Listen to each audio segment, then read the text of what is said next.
ایک سوال سے آج کی گفتگو شروع کرتے ہیں۔ جب آپ کے خاندان پر کوئی حملہ کرے تو انصاف کیا ہے؟ کیا صرف انتقام ہی راستہ ہے؟ یا پھر کبھی کبھی خاندان کے سکون کے لیے اپنے غصے کو پینا پڑتا ہے؟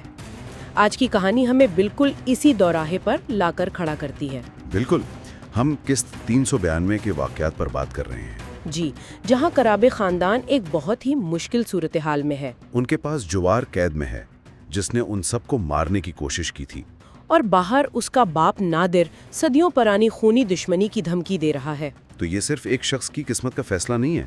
نہیں، یہ پورے قبیلے کے مستقبل کا امتحان ہے۔ اور نادر کی دھمکی بہت واضح ہے۔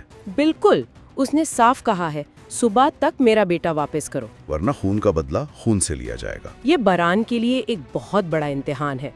ایک طرف تو اس کا غصہ ہے جو ظاہر ہے جائز بھی ہے، اور دوسری طرف پورے خاندان کی سلامتی کی ذمہ داری۔ یہی تو بات ہے، یہ صرف ایک دھمکی نہیں، یہ باران کے کردار کا اصل امتحان ہے۔